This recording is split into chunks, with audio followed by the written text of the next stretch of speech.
महायुती म्हणजे शिंदे आणि फडणवीस युती स्पष्टपणे सत्तेत येताना दिसते. जवळपास 130 ते 135 जागा या शिंदे शिवसेना आणि फडणवीसांना दाखल. अद्याप आज सकाळपर्यंत किती टक्के मतदान झालंय हे आकडे आले नव्हते. मुंबई असेल, अन्य महानगरपालिका किती टक्के मतदान झालं, किती लोकांनी मतदान केलं? मुंबईत 1 कोटी फार तर. पण किती टक्के मतदान झालं हे निवडणूक आयोग सांगत नव्हतं. पण एक्झिट पोल टक्केवारीच्या आली, जणू वाटेच बघत होते. आणि मतदान काही ठिकाणी मतदान सुरू असताना, काही ठिकाणी रांगा लागलेल्याच होत्या, मतदान सुरू होतं आणि ह्यांचे एक्झिट पोल आले. येऊ द्या ना, काय हरकत नाही. एक्झिट पोल येऊ द्या, अजून काही पोल येऊ द्या. लोकांनी मतदान केलेलं आहे. मतदानात ज्यांना घोटाळे करायचे त्यांनी ते केलेले आहेत. प्रचंड पैशाचं वाटप नक्कीच झालेलं आहे. शाई पुसली गेलेली आहे. तरीही आम्ही खात्रीनं सांगतो, निकाल लागू द्या, मतमोजणी सुरू होऊ द्या. तमाम मराठी माणसांनी, मुंबईकरांनी शिवसेना, महाराष्ट्र नवनिर्माण सेना आणि राष्ट्रवादी काँग्रेस शरद पवार यांच्या युतीला मतदान केलेलं आहे. काल 6 वाजता भारतीय जनता पक्षाचे काही प्रमुख लोक आणि पालिका आयुक्त गगराणी यांची प्रदीर्घ मीटिंग झाली. त्याची CCTV फुटेज सुद्धा आहे. प्रदीर्घ मीटिंग झाली.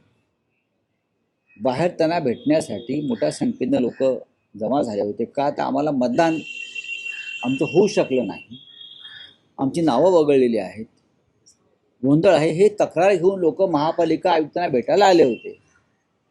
आणि सांगण्यात आलं की महापालिका आयुक्त कार्यालयात नाहीत, पण ते दुसऱ्या एका खोलीत बसून भारतीय जनता पक्षाच्या लोकांबरोबर बैठक घेत होते. हे आता समोर आलेलं आहे. आता कोणी काही म्हणू द्या, कशा करता या बैठका घेताय तुम्ही राजकीय पक्षांबरोबर? तुमचा काय अजेंडा ठरला आहे? कशा करता? काल ज्या प्रकारच्या तक्रारी, या नवीन नाही आहेत. भारतीय जनता पक्षाचं राज्य महाराष्ट्रात देशाला आल्यापासून या नेहमीच्या तक्रारी, EVM मशीन बंद पडणं, तुतारी दाबले की कमळाला मत जाणं, मशालीचं बटनच दाबलं न जाणं, या तक्रारी आताच आहेत का? या तक्रारी वर्षांवर्षाच आहेत. आम्ही म्हणतो बॅलेट पेपरवर निवडणुका घ्या. तुम्हाला निष्पक्ष निवडणुका हव्यात ना, मग बॅलेट पेपरवरती घ्या निवडणुका. स्थानिक स्वराज्य संस्थांच्या निवडणुका मतपत्रिकेवर घ्यायला काहीच हरकत नाही, पण त्या घेतल्या नाहीत. तरी आम्ही एका जिद्दीनं मतदानाला आणि निवडणुकांना सामोरं गेलो. माननीय उद्धव ठाकरे, माननीय राज ठाकरे, राष्ट्रवादी काँग्रेसचे नेते आम्ही एकत्र प्रचार केला, लोकांपर्यंत पोहोचलो. आता काय निकाल बाहेर पडतो याची आम्ही सुद्धा प्रतीक्षा करतो आहोत. लोकशाही आहे. जरी सत्ताधारी लोकशाही मानत नसले तरी आम्ही लोकशाही मार्गाने निवडणूक लढवलेली आहे. या एक्झिट पोलच्या हाकितानंतर किंवा अंदाजानंतर आजही तुम्ही आत्मविश्वासाने सांगाल की मुंबईचा महापौर हा ठाकरे बंधूंचाच होईल? बघा, आम्हाला पूर्ण खात्री आहे. लोकांनी केलेलं मतदान जर EVM मशीनमधून गायब केलं नसेल तर ठाकरे बंधूंचाच महापौर होईल. पण आम्हाला खात्री आहे की किती केलं तरी लोकांनी मोठ्या संख्येने आम्हाला मतदान केलं. ह्यांच्याकडे पूर्ण यंत्रणा आहे. म्हणून ते खात्रीनं सांगतात ना, 140 जिंकतोय, 200 जिंकतोय. आमचा आकडा हा फार सौम्य होता की आम्हाला बहुमत मिळत आहे. नक्की घेऊ, काय घेणार नाही. जे सोबत येतील मुंबई वाचवण्यासाठी किंवा भाजपला रोखण्यासाठी, त्या सगळ्यांची मदत घेतली जाईल.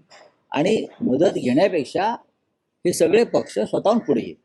काल दिवसभरात शिवसेना उद्धव बाळासाहेब ठाकरे पक्ष, महाराष्ट्र नवनिर्माण सेना पक्ष आणि विरोधी पक्षातले सहकारी ज्यांनी आक्षेप घेतले, शाई पुसली जाणं, मतदानाच्या प्रक्रियेत काही अडथळे निर्माण होणं, मुख्यमंत्री देवेंद्र फडणवीस असं म्हणतात पराभव दिसू लागल्यानं ही कारणं सांगितली. मुख्यमंत्र्यांची पत्रकार परिषदही त्याचाच भाग आहे. मुख्यमंत्र्यांनी मुख्यमंत्र्यासारखं वागावं आणि बोलावं, हे आम्ही वारंवार सांगतो. त्यांनी मोदींसारखं वागू नये. मोदी प्रधानमंत्र्यासारखं वागत नाहीत, बोलत नाहीत.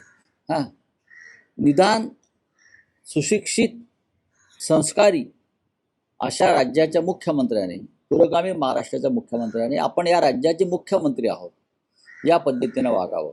शाई पुसली जाते आणि त्या संदर्भात तक्रारी आहेत हे शेवटी काल निवडणूक आयोगाला मान्य करावं लागलं आणि त्या संदर्भात त्यांनी जी शाई कंपनी आहे त्याचे चौकशीचे आदेश दिले. मार्कर कधीपासून आला असा एक टिपका आमच्यावर लावत होते ना. निवडणूक आयोगानं सांगितलं की शाई पुसल्याच्या तक्रारी आहेत आणि शाई पुसली जाते याचं प्रात्यक्षिक आम्ही पाहिलं.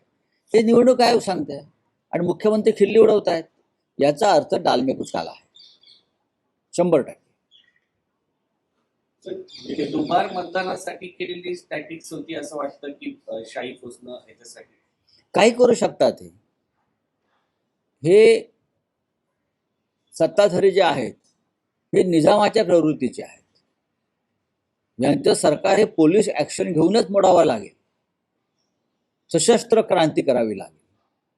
अशा प्रकारची लोकशाही या देशात आणि जगात जेव्हा जेव्हा आली तेव्हा लोकांना बंड करावं लागलं, लोकांना रस्त्यावर यावं लागलं, बलिदान द्यावं लागलं आपला देश, आपलं राज्य आणि आपली लोकशाही वाचवण्यासाठी. आणि भारतीय जनता पक्षाच्या लोकांनी ही वेळ या देशाच्या जनतेवर आणलेली आहे. हां,